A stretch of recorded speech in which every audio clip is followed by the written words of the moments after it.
वार्तांकन रोखठोक बातमी।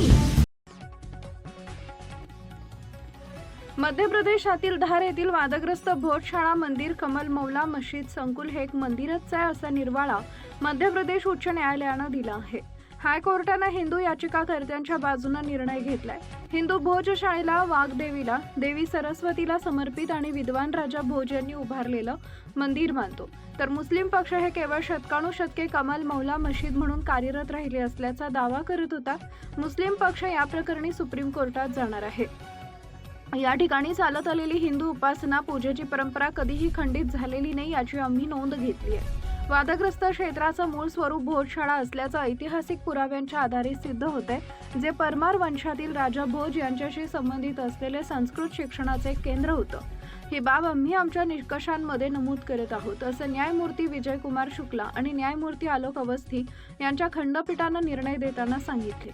दरम्यान कोर्टाने यावेळी मुस्लिम याचिकाकर्त्यांना नमाज पठण करण्यासाठी सरकारकडे वेगवेगळ्या जमिनींची मागणी करण्यास सांगितलं आहे।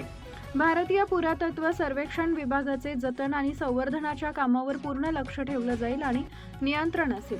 तसेच लंडनमधील संग्रहालयातून देवी सरस्वतीची मूर्ती परत आणून ती भोजशाळा संकुलात स्थापन करावी अशी मागणी याचिकेत करण्यात आली आहे। याचिकाकर्त्यांनी सरकारकडे अनेक निवेदन सादर केली आहे। सरकारने ही निवेदन विचारात घेऊन मूर्ती परत आणण्याबाबत निर्णय घ्यावा असं खंडपीठाने नमूद केले। 2003च्या ASIच्या व्यवस्थेनुसार हिंदू आणि मुस्लिम अनुक्रमे मंगळवार आणि शुक्रवार या दिवशी प्रार्थना करणे सुरूच ठेवतात। हिंदू पक्षाने या आदेशाला उच्च न्यायालयात आव्हान दिलं आणि या संकुलात पूजा करण्याचा अधिकार मिळण्याची मागणी केली। उच्च न्यायालयाने 11 मार्च 2024 रोजी ASIला भोजशाळा मंदिर कमल मौला मशीद संकुलांचे वैज्ञानिक सर्वेक्षण करण्याचे आदेश दिले होते।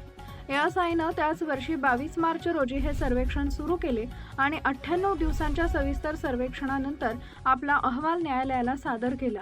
भोजशाळा निकालानंतर हिंदू बाजूंचे सदस्य संकुलाबाहेर असलेल्या एका मंदिरापाशी जमले असून त्यांनी जय श्रीरामच्या घोषणा दिल्या आहेत। आपला संघर्ष यशस्वी झाल्याचा दावा या लोकांनी केलाय। या ठिकाणी भगवे ध्वज फडकवण्यात आले। DIG मनोज कुमार सिंह आणि जिल्हाधिकारी राजीव रंजन मीना यांनी सांगितले की सुरक्षेच्या दृष्टिकोनातून या परिसरातील प्रत्येक ठिकाणी पोलीस दल तैनात करण्यात आलाय। कोणत्याही अफवा पसरवू नयेत यासाठी सोशल मीडियावरही बारकाईने लक्ष ठेवलं जात आहे। दोन्ही बाजूंच्या वरिष्ठ प्रतिनिधींशी संवाद साधून आपापल्या समुदायांमध्ये शांतता राखण्याचं आवाहन केले जात आहे।